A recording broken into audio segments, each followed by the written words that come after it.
बिहार की राजनीति में आजकल एक ऐसा खेल चल रहा है जो चिराग पासवान के भविष्य की राह तय करेगा।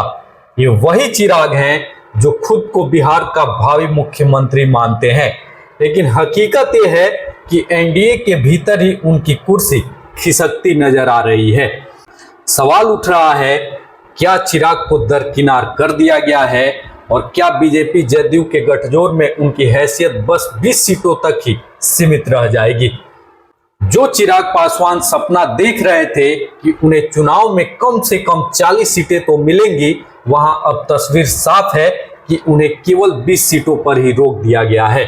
और ये सिर्फ हवाई बात नहीं है, बल्कि एक खबर पक्की हो चुकी है। अब सवाल उठता है, ये खेल क्यों और कैसे हुआ। दरअसल कुछ समय पहले भारतीय जनता पार्टी ने चिराग पासवान के सामने एक प्रस्ताव रखा था। प्रस्ताव ये था कि अपनी पार्टी का विलय बीजेपी में कर दीजिए और हम आपको बिहार में बीजेपी का बड़ा चेहरा बना देंगे। लेकिन चिराग पासवान ने इस प्रस्ताव को साफ ठुकरा दिया था। अब क्या ये वही गलती है जिसका खामियाजा चिराग पासवान आज भुगत रहे हैं? क्योंकि बीजेपी और जदयू दोनों जानते हैं कि अगर चिराग पासवान का कद बढ़ा तो कल वो नीतीश कुमार जैसी ताकतवर स्थिति में पहुंच सकते हैं। और बीजेपी चाहती है कि सहयोगी दल ताकतवर न बने। यही वजह है कि लोक जनशक्ति पार्टी के सामने आज सबसे बड़ा खतरा मंडरा रहा है। वहीं अंदर खाने चर्चाएं ये भी हैं कि अगर चिराग ने बीजेपी जदयू को आंख दिखाने की कोशिश की तो उनकी पार्टी एक बार फिर टूट सकती है, जैसा 2020 के बाद हो चुका है। इतिहास भी इसी ओर इशारा करता है। रामविलास पासवान का कद कभी इतना बढ़ा था कि लोग कहते थे उनका प्रभाव लालू प्रसाद यादव से भी ज्यादा है। लेकिन हुआ क्या, रामविलास पासवान कभी अपनी पार्टी को राष्ट्रीय स्तर पर विस्तार नहीं दे पाए। धीरे धीरे उनका प्रभाव सीमित हो गया और अब वही डर लोगों को है कि कहीं चिराग भी अपने पिता की ही तरह उसी दायरे में कैद न हो जाएं। आज बिहार की राजनीति का असली सवाल यही है, क्या चिराग पासवान के 40 सीटों का सपना टूट चुका है?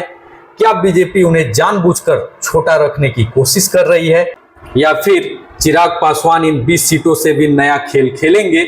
इन सभी मुद्दों पर चर्चा करेंगे। आप बने रहिए हमारे साथ वीडियो में अंत तक। नमस्कार दोस्तों, स्वागत है आप सभी का राष्ट्र की रौनक चैनल पर। सबसे पहले आज हम बात करेंगे बिहार की राजनीति में चल रहे एक बड़े उठापटक की, जिसने राष्ट्रीय जनतांत्रिक गठबंधन यानी एनडीए के भीतर एक नई बहस छेड़ दी है। यह कहानी है चिराग पासवान की, जिनकी पार्टी को लेकर कई तरह की अटकलें लगाई जा रही हैं। तो आइए जानते हैं क्या है पूरा मामला। हाल के दिनों में यह खबर सामने आई कि चिराग पासवान की पार्टी लोक जनशक्ति पार्टी को आगामी चुनावों में 40 सीटें नहीं मिल रही हैं, जैसा कि वो उम्मीद कर रहे थे। इसके बजाय पार्टी को सिर्फ 20 सीटें दी जा रही हैं और ऐसा माना जा रहा है कि यह लगभग तय हो चुका है। ये खबरें ऐसे समय पर आई है जब कुछ समय पहले भारतीय जनता पार्टी ने चिराग पासवान के सामने एक प्रस्ताव रखा था। यह प्रस्ताव था कि वे अपने पार्टी का बीजेपी में विलय कर दें और बीजेपी के बड़े चेहरे के रूप में बिहार में काम करें। चिराग पासवान ने इस प्रस्ताव को ठुकरा दिया था। कई लोग मानते हैं कि चिराग पासवान को अब जो 20 सीटें दी जा रही हैं वह इसी इनकार का परिणाम है। बीजेपी नहीं चाहती कि कोई और पार्टी उनके साथ रहकर इतनी मजबूत हो जाए कि वह भविष्य में उन्हीं के लिए चुनौती बन जाए। उनका मानना है कि अगर चिराग पासवान का कद बढ़ता है तो वे भी नीतीश कुमार की तरह एक मजबूत स्थिति में आ सकते हैं, जिससे बीजेपी को परेशानी हो सकती है। इसीलिए बीजेपी चिराग पासवान के राजनीतिक कद को बढ़ने से रोकना चाहती है। इस पूरे मामले में एक और पहलू पर चर्चा करना जरूरी है। क्या चिराग पासवान के साथ वही होगा जो उनके पिता स्वर्गीय रामविलास पासवान के साथ हुआ था? जी हाँ, एक समय था जब रामविलास पासवान का कद लालू प्रसाद यादव से भी बड़ा माना जाता था, लेकिन वे कभी अपने राजनीतिक दायरे को बढ़ा नहीं पाए और धीरे धीरे सिमटते चले गए। क्या चिराग पासवान के साथ भी यही हो रहा है? बीजेपी उन्हें उसी इमेज में बांधने की कोशिश कर रही है जिससे उनके पिता कभी बाहर नहीं निकल पाए थे। ऐसा कहा जा रहा है कि बीजेपी चिराग पासवान को 20 सीटें इसलिए दे रही है ताकि उन्हें अपनी राजनीतिक हैसियत का अंदाजा हो सके और वे हवा में न उड़े। हालांकि बीजेपी के लिए चिराग पासवान का चेहरा फायदेमंद है। बिहार में उनका चेहरा काफी लोकप्रिय है और बीजेपी को इससे चुनावी फायदा भी मिलता है। इसके साथ ही चिराग पासवान का एक हिंदुत्ववादी चेहरा होना भी बीजेपी के लिए एक प्लस पॉइंट है। वे अपनी दलित पहचान के साथ साथ हिंदू कर्मकांडों को भी सोशल मीडिया पर दिखाते हैं, जिससे वे बीजेपी की विचारधारा से जुड़ते दिखते हैं। तो चिराग पासवान के पास क्या है विकल्प? सवाल उठता है कि अब चिराग पासवान क्या करेंगे? क्या वे इन 20 सीटों पर मानकर बीजेपी के साथ बने रहेंगे या फिर वे विद्रोह करेंगे? कहा जाता है कि चिराग पासवान की मजबूरी यह है कि उन्हें बीजेपी के 20 सीटों के प्रस्ताव को स्वीकार करना होगा। लेकिन अगर चिराग पासवान बागी होते हैं तो उनकी पार्टी के लिए खतरा बढ़ सकता है। साल 2020 के विधानसभा चुनाव के बाद जनता दल यूनाइटेड ने भी उनकी पार्टी को तोड़ने की कोशिश की थी।